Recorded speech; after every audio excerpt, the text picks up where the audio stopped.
Bienvenue sur Africa 24 dans cette nouvelle édition de l'Africa Tonight. Voici les titres de l'actualité. Le président sénégalais Macky Sall prend les commandes de l'Union africaine. Le chef de l'État succède ainsi à son homologue congolais Félix Tshisekedi. Une passation de pouvoir effectuée à l'ouverture du 35e sommet de l'UA. Manifestation au Mali pour demander le retrait de l'opération Barkhane. Une mobilisation organisée à l'appel du collectif pour la refondation du Mali. Et puis 4,3 milliards de dollars, c'est le montant levé par les startups africaines en 2021. Un montant bien plus conséquent que celui mobilisé en 2020. Mais tout d'abord, de nouveaux éléments au sujet de la tentative de coup d'État survenue en Guinée-Bissau ce 1er février. D'après les autorités, cette tentative survenue à proximité du palais du gouvernement est le fruit d'une action conduite par un groupe de militaires et paramilitaires. C'est l'information donnée par le porte-parole du gouvernement, Fernando Baz, lors d'un point presse tenu ce 5 février. S'il ne donne pas le nombre exact d'assaillants, l'homme d'État évoque néanmoins des individus impliqués dans le narcotrafic qui auraient bénéficié de l'appui de mercenaires notamment. L'actualité, c'est aussi l'ouverture ce 5 février du sommet de l'Union africaine en Éthiopie, un événement organisé dans la capitale Addis Abeba, loin du conflit qui perdure dans la région du Tigré. Jusqu'au 6 février, chefs d'État et de gouvernement débattront autour de plusieurs sujets épineux, les coups d'État militaires notamment, la lutte contre le terrorisme, mais aussi le statut d'observateur accordé à Israël. Point phare de cette première journée, la passation de pouvoir entre le président Félix Tshisekedi et son homologue sénégalais Macky Sall, qui devient donc le nouveau président en exercice de l'UA, Elise Fleur-Kenimeli. Ce 5 février 2022 à Addis Abeba en Éthiopie marque officiellement la passation de mandature à la présidence de l'Union africaine entre le président sortant Félix-Antoine Tshisekedi de la République démocratique du Congo et le président entrant Macky Sall du Sénégal. L'échange de pouvoir s'est fait solennellement au cours de la cérémonie d'ouverture des travaux du 35e sommet des chefs d'État et de gouvernement. Tout en saluant les efforts consentis par son prédécesseur, le président Macky Sall salue les progrès réalisés dans le cadre de nombreux projets continentaux. Alors que notre union célèbre son 20e anniversaire cette année, nous pouvons être fiers des progrès accomplis dans le cadre d'initiatives majeures telles que le NEPAD, le PIDA, le MAEP, la Vision 2063, la réforme institutionnelle, la Grande Muraille Verte, l'ASLECAF et plus récemment notre riposte coordonnée contre la pandémie Covid-19. Pour le président sortant Félix-Antoine Tshisekedi, il appelle ses pairs à la mobilisation afin d'accroître les efforts déjà entrepris pour lutter contre la pandémie de Covid-19, ceci en autonomisant l'Africa CDC. Il préconise également une relance de la croissance des économies africaines dans le but d'assurer l'avenir des populations. L'ouverture des travaux du sommet de l'Union africaine était aussi l'occasion pour le président Félix-Antoine Tshisekedi de militer pour la paix en Afrique. Excellences, Mesdames et Messieurs, faire taire les armes sur le continent demeure un impératif vital. Mais il nous faut réellement passer de la parole à l'acte. Il est grand temps de consolider l'architecture africaine de la paix et de la sécurité et d'assurer l'opérationnalisation générale et totale de la force africaine en attente. Parmi les temps forts qui auront marqué cette cérémonie des chefs d'État, il y a eu la remise solennelle du Grand Prix panafricain de littérature à la franco-camerounaise Oswald Lewat et la désignation du président Félix-Antoine Tshisekedi comme champion de la masculinité positive de lutte contre les violences basées sur le genre pour l'Union africaine. Alors que l'Afrique est secouée par de multiples crises, à la fois politiques, sécuritaires et sanitaires, les attentes des populations sont nombreuses à l'ouverture de ce sommet, et notamment sur le plan de la sécurité. 35e sommet des chefs d'État et de gouvernement de l'Union africaine ici à Addis Abeba. Bienvenue sur Africa 24. Je suis accompagné de M. Marc-Antoine Gras, délégué Côte d'Ivoire. Bonjour monsieur. Bonjour madame. Alors, quelles sont vos impressions par rapport à ce sommet qui n'a pas eu lieu depuis 2020 en raison du Covid-19 en présentiel? C'est un ouf de soulagement. Vous savez que depuis pratiquement 2-3 ans, aucun sommet des chefs d'État et de gouvernement ne s'est déroulé en présentiel. Je pense que c'est une bonne chose dans la mesure où nous renouons avec les réunions à caractère multilatéral. Vous savez, l'Afrique a besoin de s'intégrer, on a besoin de se retrouver, on a besoin de se concerter. Et les réunions en ligne, certes, permettaient de prendre des décisions, mais il était encore mieux de pouvoir se retrouver de façon fraternelle pour que ces décisions-là soient concertées et que vous savez qu'avec tout ce qui se passe, tout ce que nous avons vécu comme crise, notamment dans notre sous-région ouest africaine, je pense que c'est une bonne chose. Alors, quelles sont vos attentes vis-à-vis des résolutions de l'Union africaine lorsqu'on sait que ce sommet intervient dans une période difficile pour l'Afrique marquée par les coups d'État et les crises socio-économiques? Les attentes sont nombreuses. Concernant la paix et la sécurité en Afrique, vous savez que nous sommes issus de la région ouest africaine où des pays sont en rupture avec l'ordre démocratique. Et il est bon que l'Union africaine apporte des réponses aux peuples qui ont plus que jamais besoin de paix. Coronavirus et vaccination seront évidemment au menu des discussions lors du sommet de l'Union africaine. À ce sujet, le directeur des centres africains de contrôle et de prévention des maladies, John Nkengasong, estime que la couverture vaccinale s'est améliorée sur le continent. Une situation qui résulte selon lui d'un réel leadership politique. Mildred Yamou.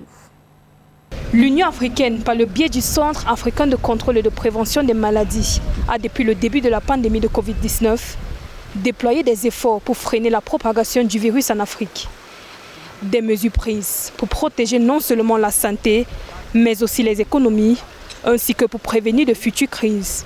Comme le révèle dans une interview exclusive accordée à Africa 24, le directeur du Centre africain de contrôle et de prévention des maladies, Dr John Nkengasong, dans le cadre du 35e sommet de l'Union africaine ici à Addis Abeba. So far, the efforts of the Africa CDC.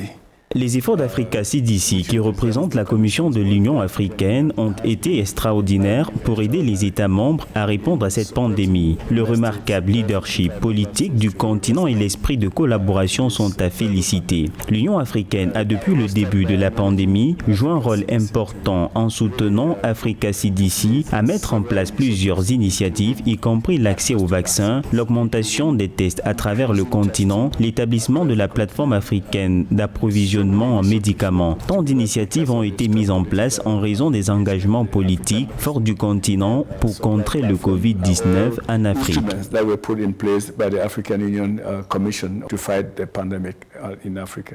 Les programmes de vaccination anti-Covid-19 mis en place par Africa CDC semblent apporter une stabilité à l'échelle continentale. L'institution note une amélioration de la situation vaccinale à travers l'Afrique, avec environ 11% de la population vaccinée à ce jour.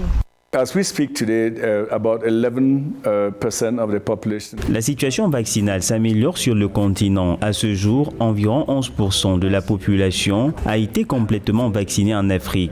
En 2021, le continent disposait de vaccins très limités. Environ 10 pays africains sont actuellement engagés dans la fabrication de vaccins, dont l'Égypte, le Maroc, le Rwanda, le Sénégal, l'Afrique du Sud, le Nigeria, le Kenya, le Ghana et l'Algérie. Selon nos prévisions, d'ici la fin de cette année et au début de l'année prochaine, de nombreux autres pays produiront des vaccins. Selon l'Union africaine, près de la moitié de la population africaine, soit 1,1 milliard de personnes, est privée d'un accès régulier aux médicaments les plus essentiels. En 2021, l'Union africaine avait initié l'Agence africaine du médicament afin de remédier au manque d'accès à des médicaments de qualité. La pandémie de Covid-19 a mis en lumière les défaillances du continent dans le cadre de son industrie pharmaceutique. Désormais, l'objectif est d'apporter des solutions concrètes aux populations du continent. Mildred Yamou, depuis le siège de l'Union africaine à Addis Abeba, pour Africa 24. Et pour vous faire vivre les temps forts de ce sommet de l'Union africaine, Africa 24 a déployé une équipe à Addis Abeba. La rue grondait ce 4 février au Mali. À Bamako, les Maliens se sont rassemblés en grand nombre pour demander le retrait immédiat de l'opération Barkhane lancée en 2014 pour lutter contre les djihadistes. Une mobilisation organisée alors que les relations diplomatiques entre Bamako et Paris s'enveniment. Un sujet de la rédaction. À bas la France ou encore vive la transition, des slogans forts, signes d'une colère grandissante. Au Mali, les citoyens ont investi les rues de la capitale Bamako ce vendredi 4 février. À la suite de l'appel lancé par le collectif pour la refondation du Mali, les protestataires se sont rassemblés pour une requête commune, le retrait immédiat de l'opération Barkhane. Le premier point, c'est de montrer à la communauté internationale le patriotisme des Maliens, que ce patriotisme est intact, et redire que ces décisions qui ont été soumises à la CEDEAO émanent du peuple, et non ni du gouvernement ni du président de la République. C'est le peuple qui a décidé du délai de la transition. La deuxième raison, c'est de dire aux Français de donner un calendrier de repli de Barkhane du Mali. Barkhane doit quitter le Mali une bonne fois pour toutes, puisque les raisons de leur venue ne se sont pas avérées. Cette protestation intervient alors que les relations entre Bamako et Paris se sont fortement refroidies. Une crise diplomatique qui s'est notamment matérialisée par l'expulsion de l'ambassadeur français au Mali après les propos du ministre des Affaires étrangères Jean-Yves Le Drian. Symbole français brûlé puis piétiné, les Maliens disent vouloir mettre fin à ce qu'ils qualifient de politique néocolonialiste. Une grogne populaire qui s'ajoute à celle générée par les sanctions de la CEDEAO. Des sanctions largement contestées, même au-delà des frontières. Il faut réfléchir à des manifestations devant les ambassades de France, devant les bases militaires françaises, ici au Sénégal et ailleurs. S'ils osent toucher à un seul cheveu des Maliens, la CEDEAO a dit qu'il y a une force Romain en attente, etc. Nous les mettons en garde. Nous, jeunesse africaine, nous, jeunesse d'Afrique de l'Ouest et de la CEDEAO, nous devons dire à nos présidents, si jamais la CEDEAO bombarde le Mali, vous ne passerez pas la nuit dans vos palais présidentiels. Alors que l'Union africaine se réunit ces 5 et 6 février en Éthiopie pour analyser entre autres la situation politique au Mali, l'Union européenne a de son côté décidé de sévir contre les dirigeants maliens de transition. Des sanctions ont été prononcées contre le Premier ministre Choguel Maïga notamment, qui a désormais interdiction d'entrée sur le territoire de l'UE. En Centrafrique, l'opposition démocratique acte son retour au sein du comité d'organisation du dialogue républicain. Une annonce effectuée par la Code 2020 dans un communiqué paru ce 3 février. Dans ce même document, les membres de l'opposition s'engagent par ailleurs à garantir le principe d'inclusivité avant la tenue de ce dialogue. Joël Ballot. Après la levée des poursuites judiciaires, les principales figures de l'opposition politique en Centrafrique ont annoncé le 3 février 2022 leur retour dans le comité d'organisation du dialogue républicain. Selon le Code 2020, plateforme regroupant l'opposition, cette décision fait suite à la levée des poursuites judiciaires contre les députés d'Ologele, Ziguele et Zinga accusés de connivence contre le gouvernement. Le retour de l'opposition centrafricaine dans le dialogue national est la conséquence de la prise en compte par cette opposition de la misère du peuple et le fait que le refus prolongé de participer au dialogue pouvait avoir sur le plan de l'image vis-à-vis de la population, parce que l'opposition risque de donner l'impression qu'elle ne pense pas à la misère du peuple, mais ne songe qu'à perpétuer des querelles politiciennes. L'opposition a pris l'engagement de multiplier les efforts pour obtenir le principe d'inclusivité, le mode de délibération par consensus et les mesures pratiques de décrispation avant l'organisation du dialogue. L'objectif étant de mettre fin aux souffrances quotidiennes des Centrafricains et rétablir la paix dans le pays. Cela est la conséquence de l'action menée par le gouvernement d'un acte de bonne volonté qui consiste à faire stopper les poursuites contre les députés Karim Mekassoua, Anissé Georges Dologele, Martin Ziguele. Cet acte de bonne volonté montre cette volonté du gouvernement centrafricain de dialoguer avec l'opposition afin de ne se consacré que au bien-être de la population. Ce dialogue républicain centrafricain qui se profile est présenté comme un processus de réconciliation nationale, promesse du président Touadéra en mars 2021 au lendemain de sa réélection à la tête de la Centrafrique. 2021, une année particulièrement gratifiante pour les startups africaines et ce malgré le contexte de crise sanitaire. Selon un rapport publié récemment, elles ont levé l'année dernière plus de 4,3 milliards de dollars, un montant plus conséquent que celui mobilisé en 2020. Les explications d'Ameneji. En 2021, les startups africaines ont réussi à mobiliser plus de 4,3 milliards de dollars, correspondant à 818 opérations de plus de 100 000 dollars, selon la plateforme The Big Deal dans un rapport publié le 4 janvier 2022. En détail, cela équivaut à une levée moyenne de 1 million de dollars toutes les 2 heures et à 2,5 fois le montant levé en 2020. Les startups africaines lèvent de plus en plus de fonds. Pas moins de 4 milliards de dollars ont été levés l'année dernière, principalement par les pays comme le Nigeria, l'Afrique du Sud, l'Égypte et le Kenya. Donc je pense que malgré que ces pays ont le monopole, certains pays se développent, notamment le Rwanda et d'autres pays qui développent de plus en plus d'entreprises de ce genre. Donc d'une certaine manière, je pense que cela aura un impact positif non seulement sur l'économie des pays africains, mais aussi sur la qualité des services et l'emploi. Plus généralement, quand on met en place des startups, cela permet d'améliorer les services, gagner en productivité surtout et en efficacité.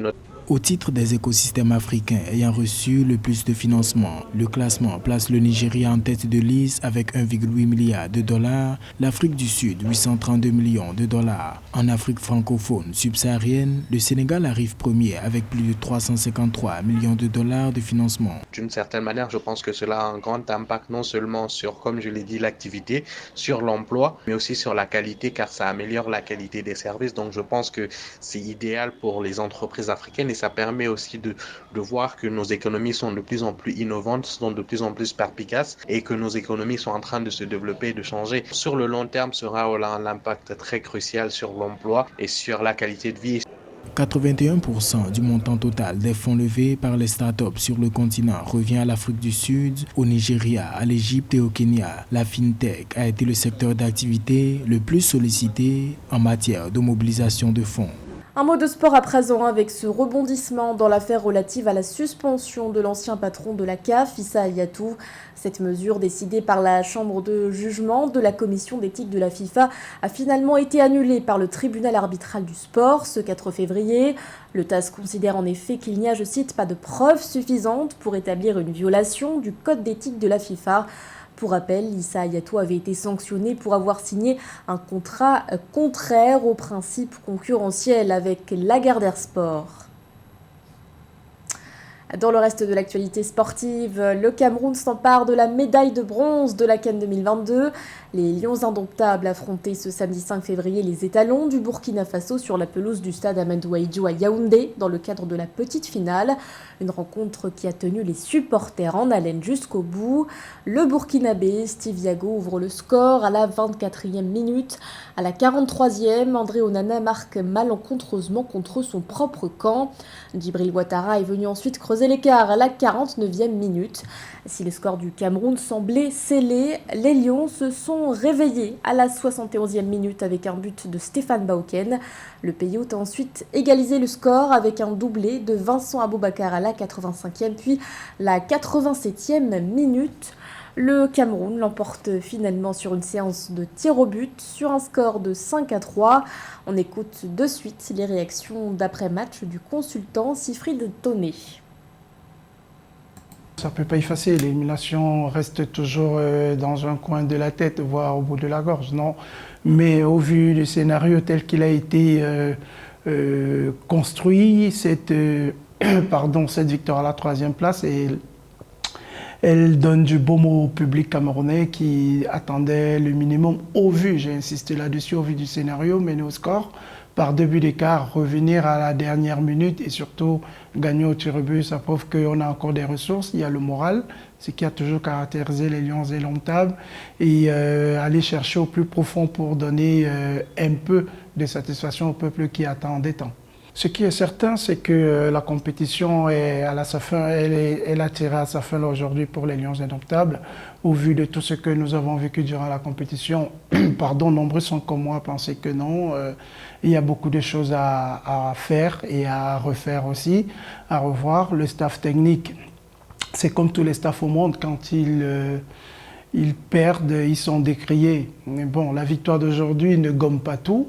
Ça ne donne pas non plus un crédit autre à l'entraîneur pour qu'il puisse reprendre les rênes. Mais bon, il y a une échéance qui approche là, celle de la Coupe du Monde. Et je me dis, ce n'est que mon avis, que changer l'entraîneur en cette période aussi délicate, ça peut créer des complexités. On verra bien ce que les dirigeants vont décider.